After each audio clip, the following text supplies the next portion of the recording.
오늘 제목은 우리가 길이 참고 마음을 굳건하게 하라라는 제목으로 우리가 이제 야고보서 5장 7절부터 13절까지 말씀 함께 나누도록 하겠습니다. 계속해서 지난주에 이어서 어떻게 보면 연결되는 메시지예요. 지난주에 주제가 이제 말세였고 마지막 때에 대한 이야기인데, 계속해서 마지막 때라고 하는 컨셉 속에서 마지막 때의 또 한 가지의 이야기를 야고보 사도가 우리에게 이야기하고 있습니다. 7절에 우리 한번 읽어볼까요? 우리 7절 함께 읽겠습니다. 시작. 그러므로 형제들아, 주께서 강림하시기까지 길이 참으라. 보라, 농부가 땅에서 나는 귀한 열매를 바라고 길이 참아 이른 비와 늦은 비를 기다리나니. 아멘. 네. 자, 계속해서 주의 강림하시기까지 이러면서 계속해서 마지막 때 주님의 다시 오심을 강조하고 있어요. 여러분, 지금 절기로서는 교회 절기들이 있어요. 교회 절기로서는 우리가 대림절 그리고 대강절이라고 하는 절기를 지금 우리는 지나가고 있습니다. 성탄절이 오기 전 4주간을 대림절 대강절이라고 해요. 그래서 성탄절이 오기 4주 정도를 이제 우리가 대림절 이렇게 해서, 보통은 추수감사주일이 끝난 다음 주부터 이제 대림절이 시작돼요. 그래서 이 대림절은 어떤 절기냐면, 예수님이 이 땅에 육신을 입고 이 땅에 먼저 이 땅에 내려오신 예수님이 이 땅에 오신 것을 우리가 나누고 전하는 기간이에요. 그리고 두 번째로는 성육신하신 예수님을 이제 그분이 이 땅에 오셨고 그분이 구속을 이루심으로 우리 안에 거하셨다. 그래서 우리 안에 계신 예수님을 영접하고 맞이하는 그런 기간이고, 또 우리의 삶을 예수님 앞에 돌아보는 시간이고, 그리고 또 가장 중요한 포인트 중 하나는 이 땅에 육신으로 오신 예수님, 그리고 이제는 다시 오실 예수님을 고대하고 기다리는 어떤 기간이 바로 이 대림절이에요. 그래서 보통 이 4주 대림절의 기간 동안 교회들에서 이제 예수님의 탄생에 대한 설교들이 또 되고 또 이런 이야기들이 되는데, 공교롭게 또 저희도 감사하게 이렇게 늘 말씀을 따라가다 보면 그 절기와 맞는, 또 추수감사주일에도 또 딱 맞는 본문이 있었고, 또 우리 대림절에 맞게 또 다시 오심에 대한 이야기를 우리가 나눌 수 있어서 너무너무 감사한 것 같아요. 그래서 우리가 지금은 대림절 기간이고, 오늘 또 예배팀이 또 우리 성탄 찬양을 함께 또 나누면서 주님 오심과 다시 오심을 함께 기억하는 시간이 됐는데, 여러분, 계속해서 이 다시 오심에 대한 이야기를 하고 있어요. 근데 오늘 마지막 때에 대한 이야기를 추가로 얘기해 줄 때, 마지막 때에 해야 할 한 가지를 또 소개합니다. 마지막 때에 해야 할 한 가지가 뭐냐면 참고 인내하는 것이래요. 강림하시기까지 길이 참아라. 농부가 땅에 귀한 열매를 바라고 길이 참듯 주님의 때 이른 비와 늦은 비를 내리심을 기대하면서 참아라. 그리고 너희도 길이 참고 마음을 굳게 하라. 주의 강림이 가까우니라. 이렇게 마지막 때에 해야 할 한 가지를 뭐라고 얘기하냐면 참고 인내하라. 우리 지난주에 마태복음 24장을 좀 많이 봤어요. 오늘도 24장을 좀 다시 볼 텐데요. 마태복음 24장에 끝이 언제 오는가 우리가 봤었어요. 14절에 우리가 지난주 읽었었죠. 마태복음 14장 14절, 천국 복음이 모든 민족에게 증언되면 그때 끝이 온다. 우리 14절을 봤어요. 근데 이 14절 앞절에 뭐라고 나와 있냐면 이렇게 나와 있어요. 그러나 끝까지 견디는 자는 구원을 받으리라. 자, 이 마지막 때에 대한 권면에도 24장에도 끝까지 견딜 것, 인내할 것, 참아낼 것, 이것을 이야기하고 있어요. 도대체 얼마나 힘들길래 이 마지막 때에 참으라고 하실까? 여러분, 근데 오늘 특별히 이제 오래 참으라라는 주제를 이제 다루는데, 오늘 야고보 사도는 오늘 본문 여러분들이 말씀 봉독을 하셨지만 조금 독특한 구조를 이야기해요. 오래 참는 것과 말로 인해 짓게 되는 죄에 대해서 이야기를 해줘요. 우리가 본문을 좀 볼까요? 7절과 8절에 지금 우리가 읽었어요. 끝까지 오래 참아라 이야기를 해요. 그러고 나서 9절에 뭐라고 얘기합니까? 형제들아, 서로 원망하지 마라. 자, 길이 오래 참아라, 마지막 때에 참아라. 근데 말로 원망하지 마라 이 얘기를 해요. 자, 그 다음 10절 11절에 또다시 오래 참아라 이야기를 또 합니다. 보라, 또 인내한 자가 복되다. 욥의 인내를 봤냐? 그리고 나서 또 갑자기 12절에 또 뭐라고 얘기합니까? 맹세를 함부로 하는 죄를 범하지 마라. 이런 어떤 문맥을 가지고 있어요. 지금 오래 참아라, 말 조심해라. 오래 참아라, 말 조심해라. 왜 여러분 왜 이런 얘기를 할까요? 우리가 야고보서 1장을 통해 1장에서도 인내에 대해서 이야기합니다. 그때 우리가 소개했었죠. 믿음의 다른 모습은 인내랑 비슷하다라고 1장에서 얘기했어요. 근데 오늘 이 5장에서 야고보 사도는 인내에 대해서 또 이야기하면서 인내하지 못할 때 우리에게서 나오는 큰 문제 중 하나가 바로 말의 문제라고 보았어요. 우리가 인내하게 되지 못할 때 나오게 되는 문제는 결국 말의 문제. 그리고 결론적으로는 그 말의 문제는 마음의 문제다. 이렇게 얘기를 하고 있는 거죠. 여러분, 원망하는 말, 우리 9절에 나오죠. 9절에 원망하는 말들, 불평하는 말들. 여러분, 이 말들은 언제 튀어나옵니까? 수많은 문제 앞에서, 그리고 갈등의 상황 앞에서, 싸움의 상황 앞에서, 어려움의 상황 앞에 이 원망의 말들이 막 튀어나옵니다. 여러분, 출애굽한 이스라엘 백성들을 기억하시죠? 광야 가운데 어려움이 찾아왔어요. 주님의 도움도 있었지만 이내 막 어려운 문제들, 이내 찾아오는 막 갈등의 순간들 앞에 결국 그들에게 첫 번째로 나타난 현상은 뭐예요? 그들의 입술에 하나님을 향한 원망과 불평이 쏟아져 나왔어요. 그러니까 인내하지 못할 때, 문제 앞에 우리가 쓸 때, 갈등의 상황이 올 때 결국 우리의 입술에서 원망과 불평이 쏟아져 나옵니다. 그리고서 인내하라. 그리고 나서 또 여러분 12절에 맹세에 대한 이야기를 갑자기 이야기해요. 우리가 그냥 성경을 읽다 보면 조금 되게 좀 갑작스럽고 좀 뚱딴지 같다라는 느낌을 받을 수 있지만, 여러분 생각해 보세요. 맹세하는 말들이 보통 언제 튀어나옵니까? 맹세하는 말들. 보통 맹세하는 말들은 의심의 순간들에 튀어나오죠. 이야기하다가 의심이 될 때, 또 신뢰의 문제가 찾아올 때, 하나님의 이름으로 또 누구를 걸고, 우리 엄마 걸고 뭐 이러면서 우리 엄마 걸고 내가 진짜 엄마를 건다. 왜 걸죠? 엄마를? 그만큼 엄마가 소중하니까 맹세를 근데 이런 말들이 좋지 않다라는 이야기예요. 특별히 하나님의 이름으로 하는 맹세도 하지 말라라고 이야기를 합니다. 그냥 긴 거면 기다고 얘기하고 아니면 아니다라고 그냥 얘기해라, 이렇게 얘기하는 거죠. 여러분, 이 맹세하는 말도 언제 튀어나옵니까? 의심의 순간들이 튀어나와요. 성경에 누가 얘가 있나요? 여러분, 베드로가 있어요. 그는 예수님을 그 유월절 마지막 만찬할 때 예수님이 얘기하셨어요. 너희는 나를 버릴 것이다. 그랬더니 베드로가 뭐라고 얘기합니까? 주님, 저는 26절 35절 이런 표현이 있어요. 내가 주와 함께 죽을지언정, 주님 제가 맹세합니다. 저는 절대 주를 부인하지 않겠습니다. 이렇게 맹세했어요. 근데 결국 어떻게 됐나요? 그의 입술로 결국 예수님을 저주합니다. 그리고 또 너도 그와 함께 한 패지 했을 때 또 그 순간에 베드로가 또 뭘 해요? 또 맹세를 해요. 72절이죠. 베드로가 맹세하고 부인하여 이르되 나는 예수를 알지 못해.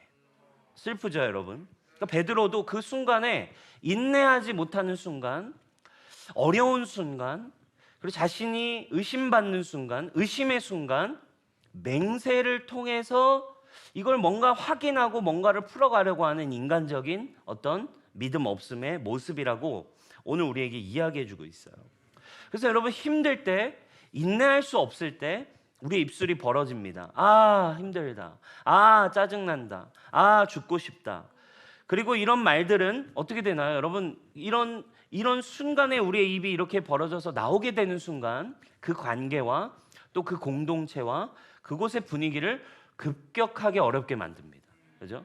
예를 들면 여러분, 가족끼리 뭐 예를 들면 뭘 하자, 또는 여러분 교회에서 셀에서 오늘 리더가 야, 우리 오늘은 이런 게임을 해보자. 그런데 누가 갑자기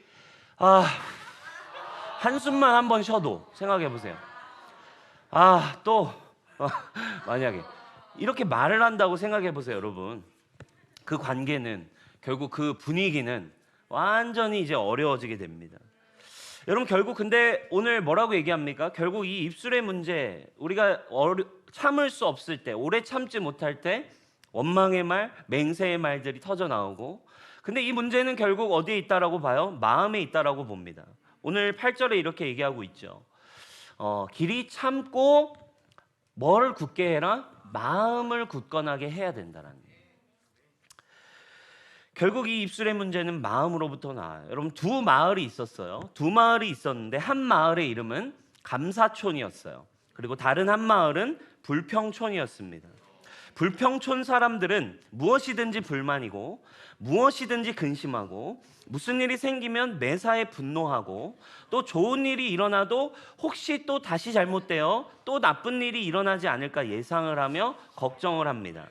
그래서 그들은 숨을 쉬듯 그들에게는 잠재적으로 입만 열면 불평과 불만, 근심의 숨소리가 말처럼 늘 나오는 거죠. 불평촌 사람들은 주소가 그 동네고 모두가 불평 속에서 살기 때문에 이 비극에서 이들은 벗어날 수가 없었어요. 그런데 반대로 감사촌이 있습니다. 이 감사촌에 사는 사람들은 어떤 상황 가운데에도 감사를 했대요. 고생을 해도 감사하고 시련을 받을수록 감사의 농도는 깊어지고 봄에는 꽃이 핌에 감사하고 여름에는 잎이 무성함에 감사하고 가을에는 추수에 감사하고 겨울에는 눈이 내림에 또 감사하고. 우리 군인들이 싫어하고 있겠죠. 눈이 내리는데 어떻게 감사를 할 수 있죠. 네. 나뭇가지 겨울에도 감사하고. 하루는 불평촌에 사는 사람이 이제 감사촌에 놀러 간 거예요. 그래가지고 불평촌에 살던 사람이 감사촌에 갔는데 감사촌에 사는 사람들이 감사를 말하는 거에 놀랬어요.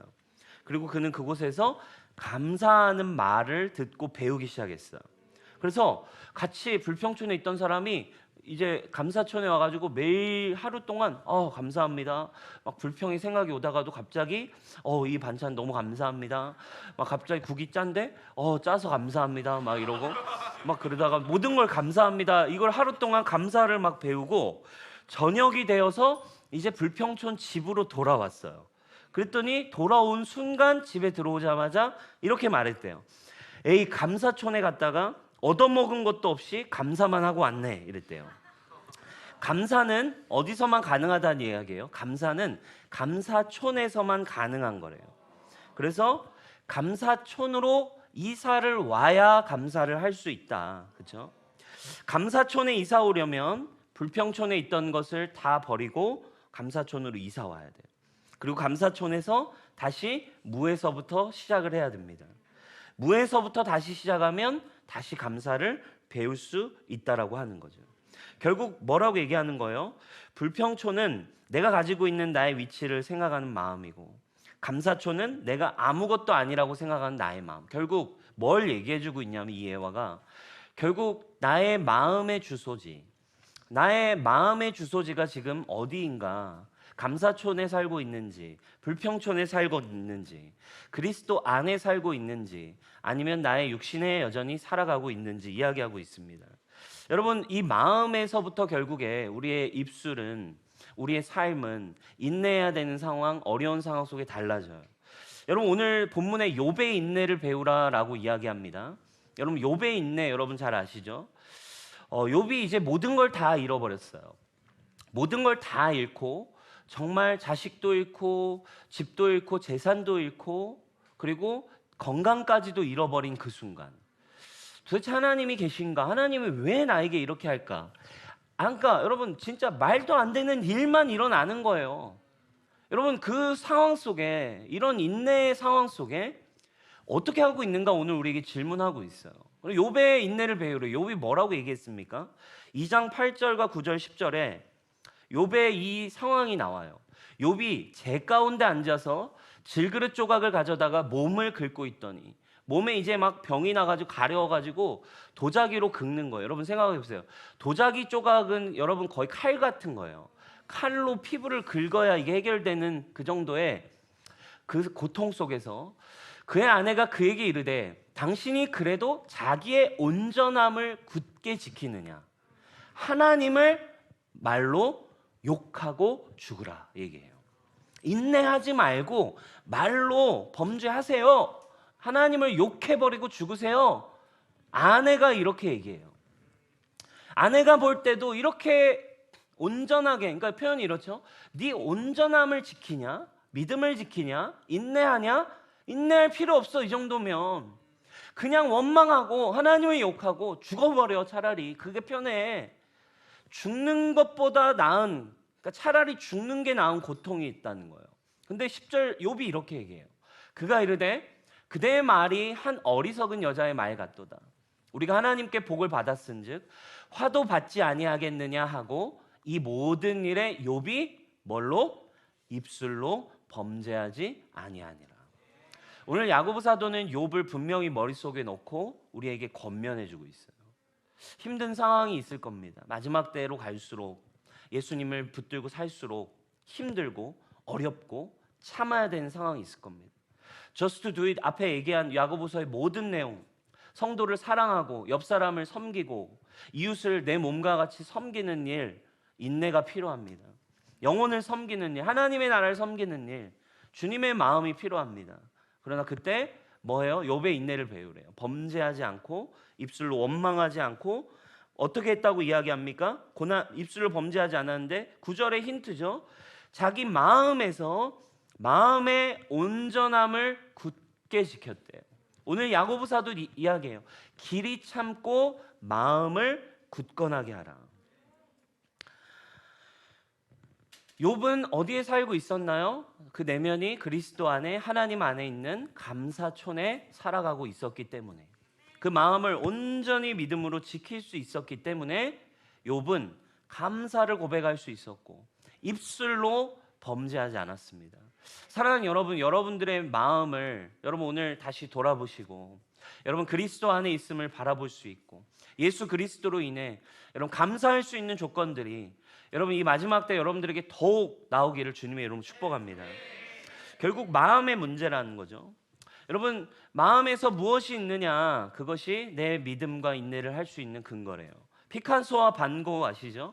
피카소와 반고흐는 거의 비슷한 시대에 살았던 어떻게 보면 너무너무 유명한 화가입니다. 그런데 정말 각자의 개성과 각자의 스타일과 각자의 그림적인 어떤 실력과 정말 당대에 굉장히 근대에 나온 화가 중에 굉장히 유명한 두 화가잖아요.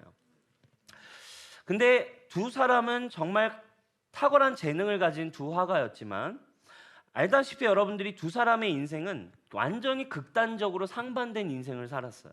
피카소는 어떻게 보면 굉장히 엘리트적이고 성공의 표본 같은 삶을 살았어요. 근데 여러분 반고흐는 어때요? 굉장히 어떻게 보면 진짜 처참하고 슬프고 우울한 어떤 실패의 표본 같은 삶. 그리고 실제로 반고흐는 자신의 인생 동안 성공을 사실 누려본 적이 없어요. 그렇죠? 피카소는 30대 초반에 이미 백만장자가 됐어요. 그림으로 성공했고 인정받았어요. 그의 성공은 늙어갈수록 더 어마어마하게 커졌습니다. 반고흐는 20대에도 빈민이었고 30대에도 빈민이었고 죽을 때에도 빈민이었어요. 화가로서의 명성 역시 반고흐는 아무런 명성도 갖지 못하고 살았습니다. 그의 그림은 마치 그 당시에 그의 그림은 마치 저주라도 걸린 것처럼 사람들이 너무나 이상하게 이목을 끌지 못했어요. 철저히 무명으로 살다가 죽었고 무명으로 끝났습니다. 어떤 면에 반고흐는 피카소보다 더 탁월한 어떤 좀 개성과 어떤 실력을 가진 화가라고도 칭하는 사람들이 있어요. 근데 왜 이렇게 위대한 반고흐가 왜 이런 삶을 살게 되었을까요? 피카소에게도 반고흐 못지않은 무명 시절이 있었어요. 근데 사람들이 이 두 사람의 삶을 이렇게 비교해 놓은 삶의 여러 가지 위인 그 사람들이 살았던 그 주변의 상황들과 역사적인 상황을 가지고 분석을 해 놓은 글이 있었어요. 피카소도 사실은 무명 시절이 있었대요. 무명 세월이 10년 넘게 지속됐대요. 그리고 피카소도 똑같이 반고흐처럼 젊은 시절 슬럼가에서 빈민촌에서 살았습니다.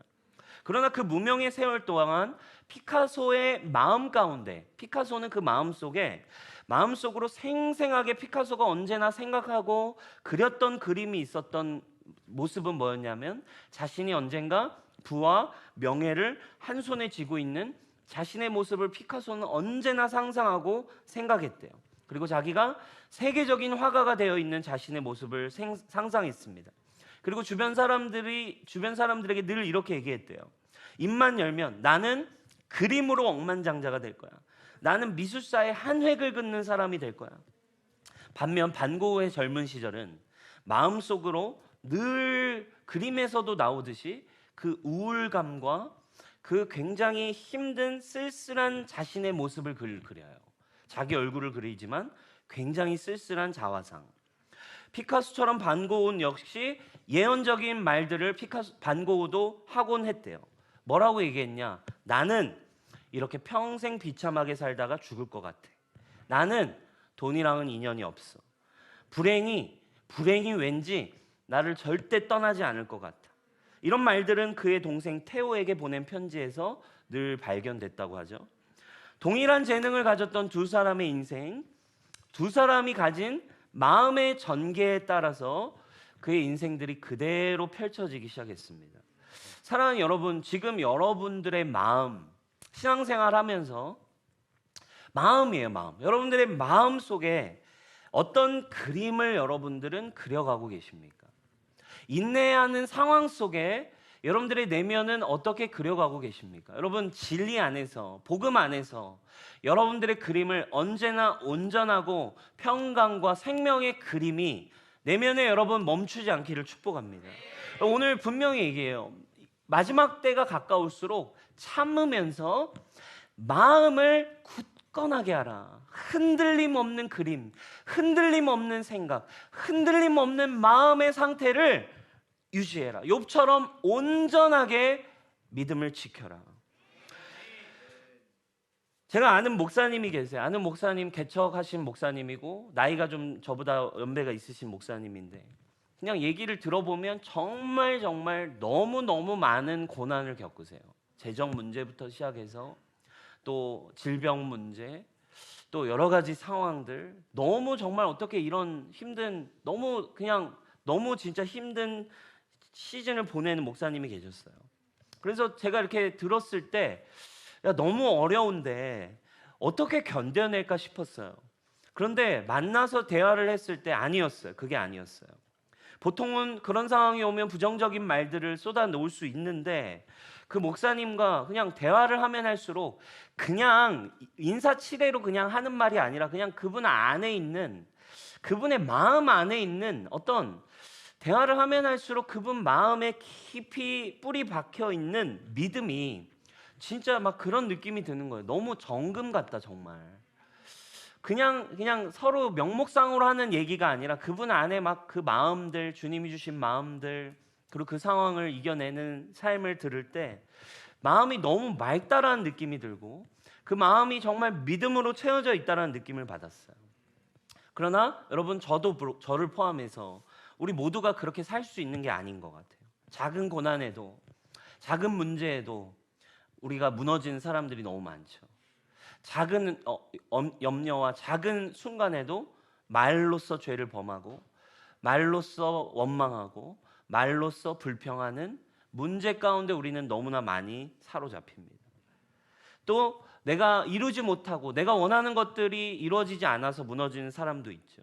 그러나 그 목사님을 제가 볼 때 그 목사님이 그러한 저의 삶과 비교해 봤을 때 너무나 힘들게 살아가고 계신 그 상황이었지만 저보다 훨씬 행복하게 살고 있다라는 느낌을 받았어요. 저보다 더 충만하게 살아가고 계시다라는 느낌을 받았어요. 왜 그럴까요? 그분 마음 중심에 예수님이 분명하게 계심이 저에게는 느껴졌어요. 예수님의 생명으로 살아가고 있다라고 정말 느껴졌습니다. 여러분, 지금 여러분들의 마음, 여러 가지의 상황과 환경 가운데 너무나 단순한 메시지지만 고난 중에 여러분 예수님과 친밀해지는 여러분 되시기를 주님의 이름으로 축복합니다. 여러분, 마지막 때 여러 가지 재난이 있대요. 우리 마태복음 24장 한번 좀 볼까요? 우리 지난주에 여러분 꼭 읽어보라고 했지만 안 읽으셨을 거라 믿고 제가 가지고 왔어요. 네. 5절, 많은 사람이 내 이름으로 와서 이르되 나는 그리스도로 하여 많은 사람을 미혹하리라. 난리와 난리 소문을 듣겠으나 너희는 삼가 두려워하지 말라. 이런 일이 있어야 돼. 아직 끝은 아니니라. 민족이 민족을, 나라가 나라를 대적하여 일어날 거고 곳곳에 지진과 기근과 지진이 있으리니 이 모든 일들은 재난의 시작에 불과하대요.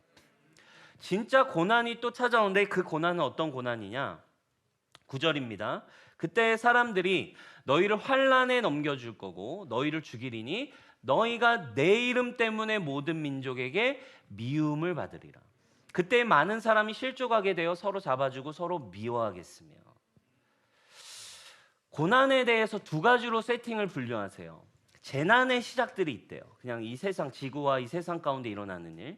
그리고 또 우리에게 일어나는 또 하나의 재난의 시작이고 진정한 환난이 또 있는데, 환난은 뭐냐면 예수님 믿는 것 때문에 너희가 미움과 고난을 받게 될 것이다.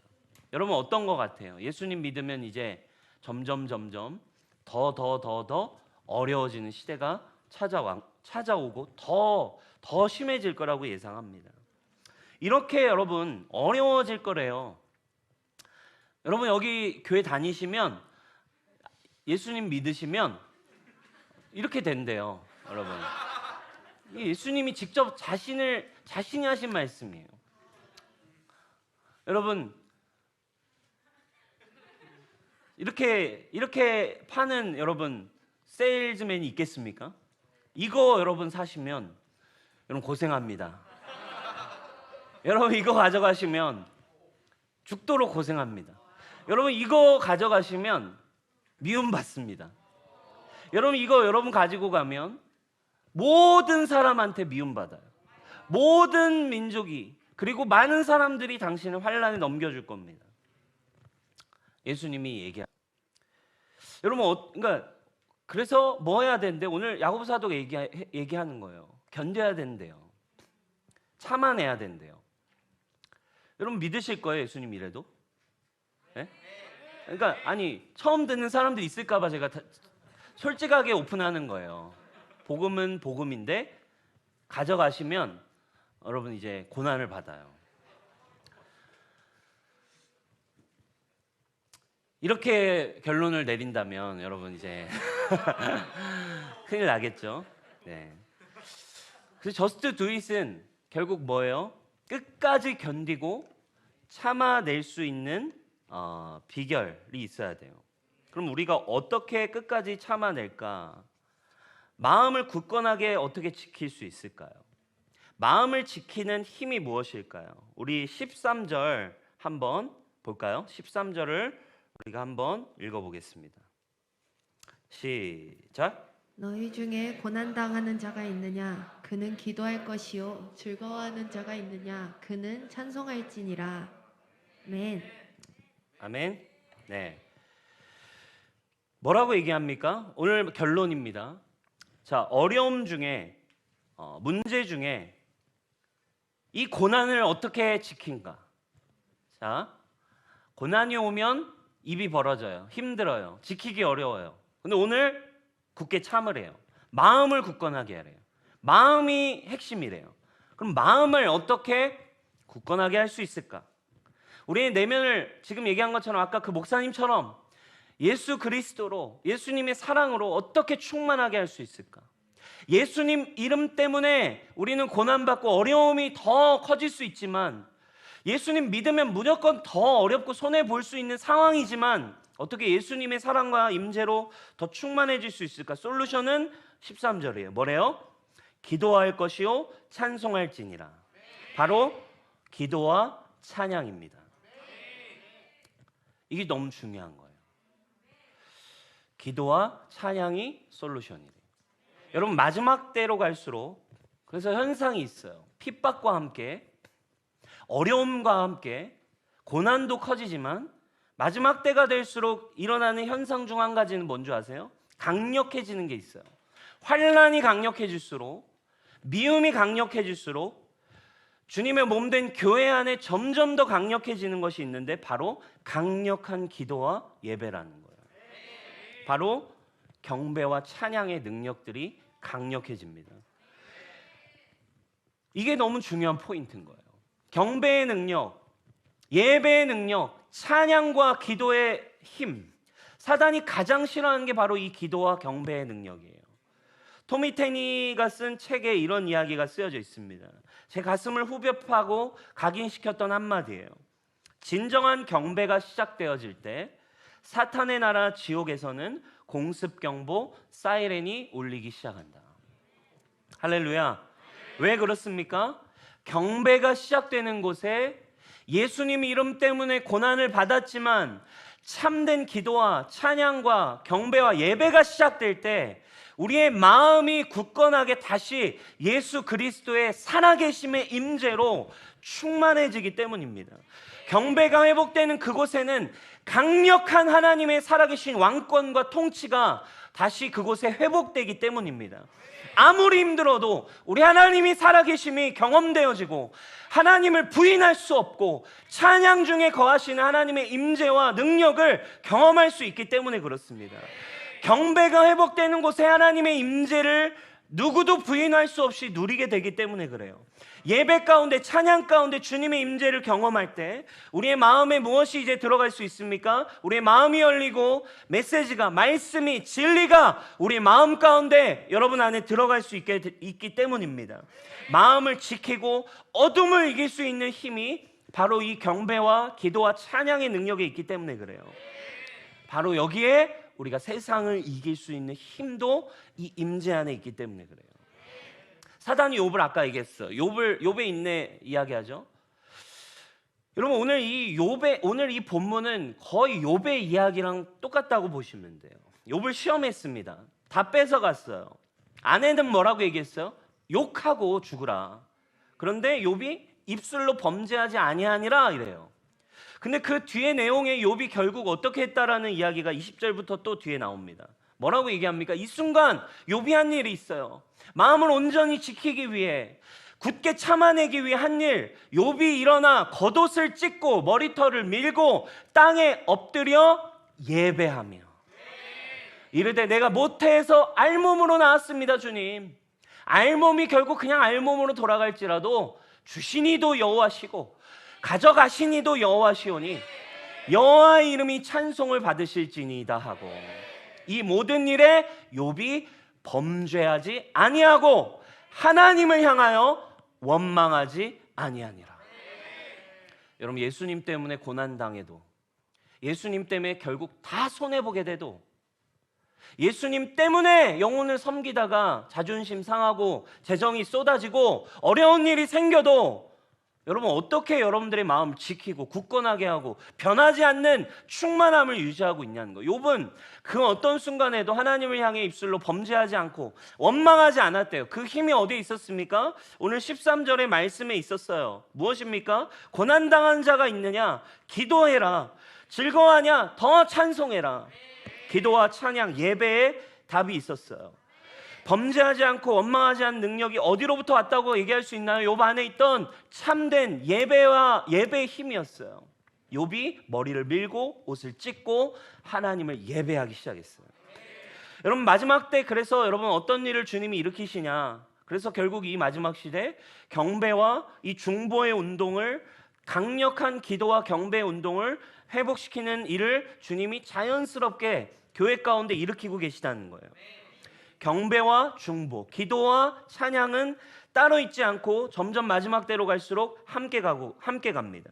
그래서 여러분 마지막 때 부흥과 함께 핍박과 함께 또 부흥이 일어났던 때마다 언제나 일어났던 건 당연하게 기도의 운동이었어요.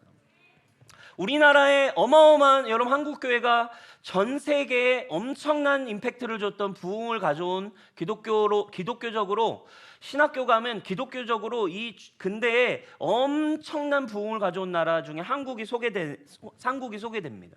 한국은 어마어마한 부흥이 있었던 나라예요. 십자가 정말 여러분 너무너무 많잖아요.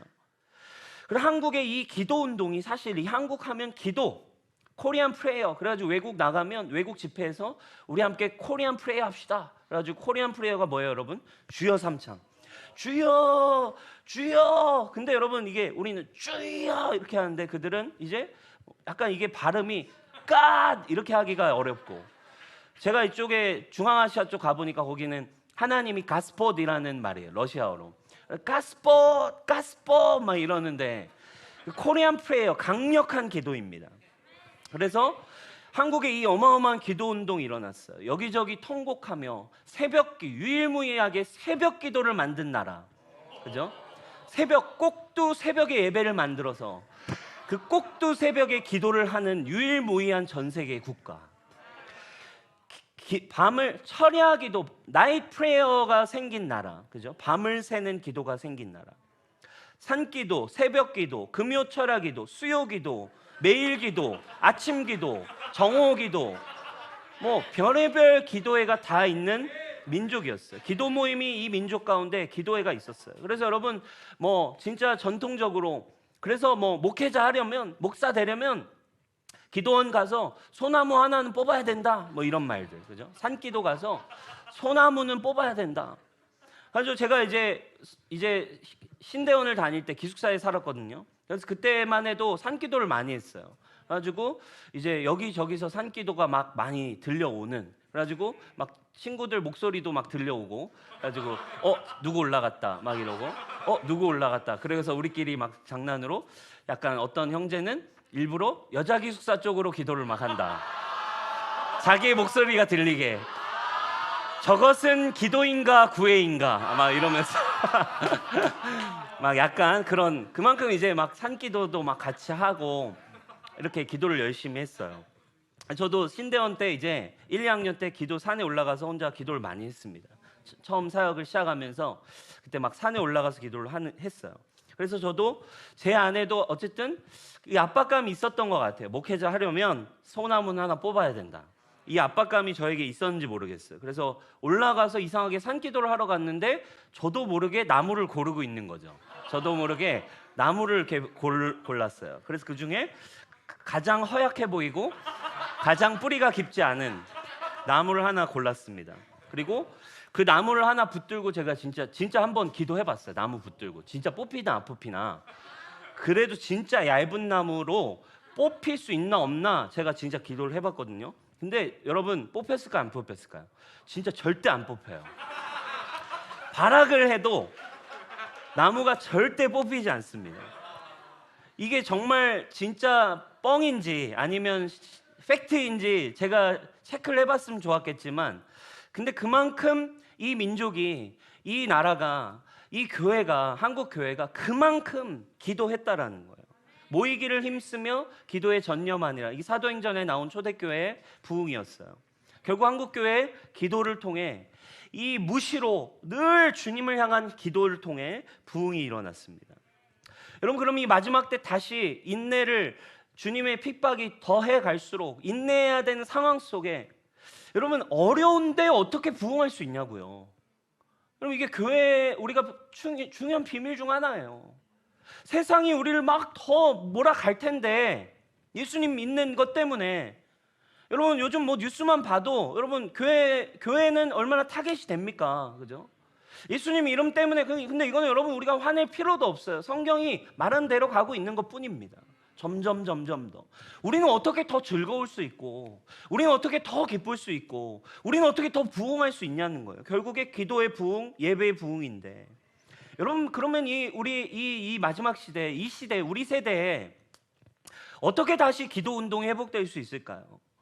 다시 부흥이 일어나고 기도 운동이 일어날 텐데 여러분 생각해 보세요. 우리가 60, 70년대, 80년대 우리 선배들이 했던 기도 스타일로 우리가 기도를 일으키자라고 하면 어떻게 일어날 수 있겠어요, 여러분? 앞으로 우리 모든 뉴송 성도들은 이제 나무를 심겠습니다. 그리고 이제 나무를 뽑는 기도를 우리가 매일매일 해가겠습니다. 여러분 하실 수 있겠어요? 그렇지 않습니다. 뭘 아멘이에요? 못해요. 네. 할 수 없습니다, 여러분. 시대가 변했어요. 상황도 변했고 문화도 바뀌었습니다. 세대도 바뀌었습니다. 여러분 어떻게 우리가 기도할 수 있을까요? 여러분 여전히 사람 젊은이들은 놀면서 밤을 새 수 있습니다. 홍대 다 밤을 새며 놉니다. 그러나 밤을 새며 기도하는 건 쉽지 않습니다. 밤새워 클럽에서는 춤추며 사단을 예배할 수 있지만 교회에서는 밤새 춤추며 예배할 수 없어요. 왜 이렇게 됐을까요, 여러분? 마지막 시대에 하나님이 기도 운동을 회복하고 계십니다. 그리고 경배 운동을 회복하고 계시는데 여러분 어떤 기도 운동이 일어날까요? 마지막 때의 기도 운동은 경배와 함께 가는 기도 운동이에요. 찬양과 함께 가는 기도입니다. 그게 바로 성경에서 이야기하는 요한계시록에 나와 있는 하프 앤 보울입니다. 기도의 대접, 기도의 하프, 그죠? 천사들의 찬양과 기도가 담기는 보울, 접시. 그래서 하프 앤 보울, 찬양과 주님을 향한 경배와 기도가 함께 가는 거예요. 그것이 이 시대에 일어나고 있는 기도와 경배 운동이에요. 기도 따로 찬양 따로가 아니에요. 기도와 찬양이 함께 가는 것입니다. 바로 찬양을 통한 기도 운동이에요. 여러분, 이게 왜 마지막 때 운동일까요? 90년대부터 시작해서 이 세대를 바꿔놨어요. 이 시대 90년대부터 젊은이들의 삶에 떼어놓지 않은 한 가지가 있었어요. 물건이 바뀌었어요. 저희 90년대만 해도 이제 마이마이 카세트 테이프 이렇게 해가지고 듣고, 카세트 테이프 늘어질 때까지 막 듣고, 그러다가 이제 한 초등학교, 중학교 때쯤 됐을 때, 제가 중학교 때쯤 됐을 때 CD 플레이어가 나왔어요. 그래서 초등학교 때, 이제 중학교 때부터 이제 CD 플레이어가 보급되기 시작하고, 그리고 이제 고등학교 때쯤 됐을 때는 이제 MP3가 이제 보급되기 시작했어요. 그러니까 기계가 카세트에서부터 그 한 10년 사이에 엄청 빠르게 기계가 막 바뀌고 바뀌었지만 변하지 않는 물건이 있었어요. 변하지 않는 물건은 뭐예요? 바로 이어폰이에요. 이어폰. 이어폰은 그대로죠. 그죠? 기계는 변했지만 이어폰은 귀에 꽂혀 있었어요. 무슨 말입니까? 음악과 함께 했다라는 거예요. 우리 모든 지금 뭐 MZ 세대, 지금 젊은 세대들은 어린 시절부터 우리는 무엇과 함께 해왔습니까? 음악과 함께 해왔습니다. 결국 마지막 시대 하나님이 회복시키는 기도 운동은 이 뮤직 그리고 찬양과 경배를 통한 주님을 향한 예배와 기도의 운동들이라는 거예요. 1시간 기도하는 건 어렵지만 요즘 세대 1시간 찬양하는 것은 쉽습니까? 어렵습니까? 쉬워요. 기도와 찬양이 함께 가는 것이죠. 찬양과 경배의 회복을 통한 이 예배의 운동들이 일어나는 것입니다. 그래서 여러분, 이들이 세상에서 클럽에서 밤새 놀 수 있는 이유는 무엇입니까? 거기에 음악이 있기 때문에 그렇습니다. 여러분, 오늘날 마지막 시대 청년들이 주님을 향해 일어나는 곳, 마지막 시대 주님을 향한 강력한 교회들이 일어나는 곳마다 무엇이 있습니까? 강력한 예배 사역이 있습니다. 강력한 경배의 팀이 있습니다. 여러분 뭐 잘 아시는 베델교회, 뭐 사진들 뭐 몇 장 가져왔는데 우리 베델교회, 베델 워십 너무 잘 아시죠? 우리가 부르는 너무 많은 찬양들. 그리고 또 다음 사진, 이건 어딘가? 이건 엘리베이션 처치, 엘리베이션 월십. 그래서 강력한 교회 운동과 강력한 도시를 바꿔가는 그 교회들의 현장에는 언제나 강력한 예배와 기도가 있어요. 그 다음, 이거 뭡니까? 힐송 컨퍼런스입니다. 힐송의 예배입니다. 도시를 바꾸고 민족을 바꾸는 그 교회들을 통해 마지막 때 핍박과 환란이 있음에도 교회는 부흥하고, 교회는 더 주님을 사모하고, 주님의 사랑이, 주님의 생명이 더욱 퍼지는 그곳에 어떻게 인내하고 어떻게 마음을 굳건하게 하는가. 오늘 본문처럼 기도하고 예배하는 자들을 통해 그 마음이 더욱 충만해지고 하나님의 임재가 더욱 분명해지며 하나님의 생명을 더욱 경험하는 것이에요. 그래서 여러분, 지금 이 마지막 시대 부흥하는 곳, 특별히 다음 세대, 뭐 어른들 말고, 그러니까 지금 우리 청년들이 오늘 한국 교회에 힘들어하는 문제 중 하나가 또 여기에 있어요. 우리 지금 이제 50대 이상 되시는 분들은 기도 따로, 찬양 따로, 말씀 따로 모든 게 다 돼요. 근데 이 젊은이들은 이게 쉽지 않은 거예요. 그죠? 그래서 이 모든 것들을 함께 기도와 경배와 말씀과 메시지와 모든 것들이 풀어지기 시작할 때 그곳에 부흥이 시작될 수 있는 것이죠. 여러분, 시대적인 흐름이에요. 모든 젊은이들이 음악에 열광합니다. 오디션 프로그램 뭐 너무 많죠. 또 음악을 가까이 하는 사람들 이 세대에 너무너무 많이 있습니다. 저는 하나님이 일하시고 하나님이 준비하신 하나의 사인이라고 생각합니다. 여러분, 특별히 이 강력한 경배의 운동이, 강력한 기도의 운동이 여러분 우리의 예배 가운데 일어나기를 주님의 이름으로 축복합니다. 오늘 여러분 예배에 감동이 있으셨죠? 우리 뉴스홈 워십을 통한 예배 가운데 감동이 있으셨죠? 여러분, 이 경배의 능력이 더 일어나게 될 거예요. 근데 저는요, 우리 교회를 향한 하나님의 더 분명한 마지막 때의 뜻이 있다고 저는 생각해요. 우리 교회 홍대, 이 세상의 이 한복판, 문화의 중심지에 우리를 부르셨어요. 마지막 때를 어떻게 살아내게 하시려고 이 어려운 땅에 우리를 보내셨어요. 근데 우리를 어디에 보내셨습니까? 우리를 이 한국의 가장 크고 가장 최고의 실용음악 학원인 잼 실용음악 학원에 우리를 세우셨어요. 저는 이게 하나님의 어떤 부르심이 있다고 저는 확실합니다. 음악하는 사람들, 지금 여기에도 음악하는 우리 청년들 너무너무 많죠. 사랑하는 여러분, 여러분들이 가진 그 뮤지션으로서의 또 음악을 통해, 뮤지션이 아니어도 여러분 다 음악 좋아하시잖아요. 그러나 그걸 통해 여러분 우리는 우리의 마음을 더욱 굳게 지키고 생명 가운데 일어날 수 있는 기도와 예배를 통해 여러분 일어나시기를 축원합니다. 아멘. 그래서 여러분 이 우리 뉴송교회에 여러분 수많은 예배자들이 더욱 일어나기를 축원해요. 수많은 뮤지션들 예배자로 여러분 더욱 일어나시기를 축원합니다. 예배자, 기도자, 경배자의 정체성을 가진 여러분들이 삶이 여러분들 안에 일어나셔야 한다는 거예요. 우리 뉴송교회 예배가 시작될 때마다 여러분 지옥에서 사이렌이 울려 퍼질 수 있기를 주님의 이름으로 축복합니다. 사탄에게 세상 속에서, 세상 음악 속에, 클럽에서 그 비트 위에 여러분 나그네들, 그 비트 위에 세상 속에 있는 모든 사람들을 데려다가 하나님을 경배하고 하나님을 예배하고 예수 그리스도를 경배할 수 있는 교회로 일어나기를 주님의 이름으로 축복합니다. 우리 이제 말씀 마무리할게요. 여러분 진짜 여러분 지금 우리가 지난주에 이어서 오늘 두 번 마지막 때에 대한 이야기들을 야고보서를 통해서 우리가 배웠어요. 우리 지난주 야고보서 마지막 때가 가까웠다. 마지막 때 재물을 쌓을 것이냐? 말세에 재물을 쌓았구나. 너 마지막 때인데 네 인생의 목적이 뭐냐? 우리 지난주에 그래서 결국 하나님의 구원의 목적, 그죠? 14절 우리가 봤었죠. 마태복음 24장 14절.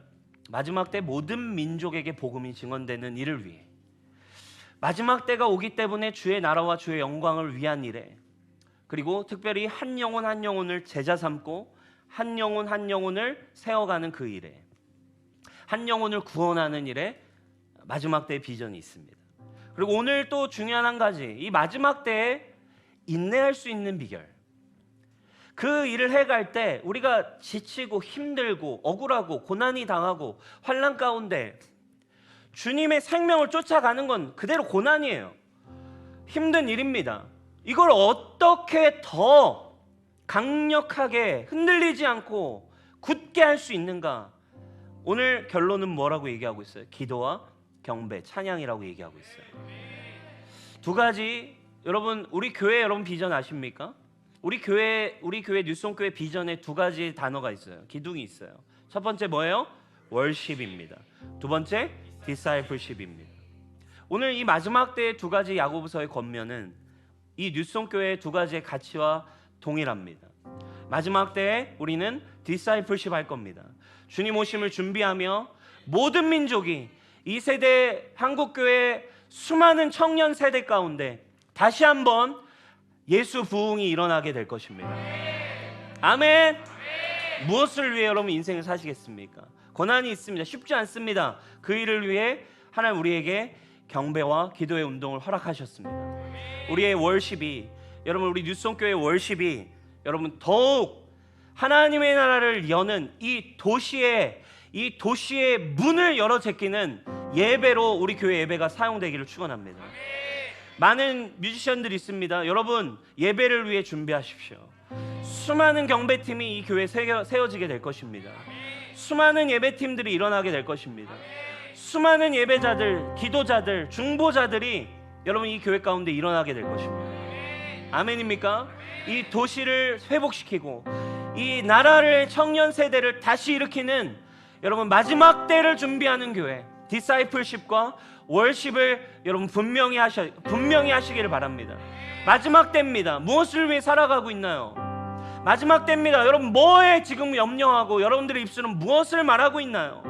마지막 때 힘들고 힘든 세상이 만들어 놓은 것들 앞에 힘들다, 어렵다, 짜증난다, 죽겠다, 죽고 싶다, 이게 웬 말입니까? 사랑하는 여러분, 주 예수 그리스도 안에 여러분 회복되시고 여러분들의 입술이 기도와 예배의 통로가 되게 하십시오. 여러분들의 입술은 찬양하기 위해 지어졌습니다. 여러분들의 입술은 찬송의 목적이 있습니다. 그 입으로 이 마지막 때에 더욱 찬양과 경배의 능력이 여러분 이 마지막 때 일어나길 축원합니다.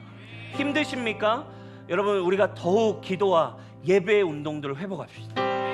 기도실로 나 여러분 우리 교회 그래서 기도실에도 음악이 있는 거예요. 기도실에도 월십이 그래서 풀어놓은 거예요. 여러분 더 풍성한 기도의 운동이 예배의 운동이 우리 가운데 일어나게 하십시다. 우리 자리에 일어나 함께 주님을 경배하며 나아가겠습니다.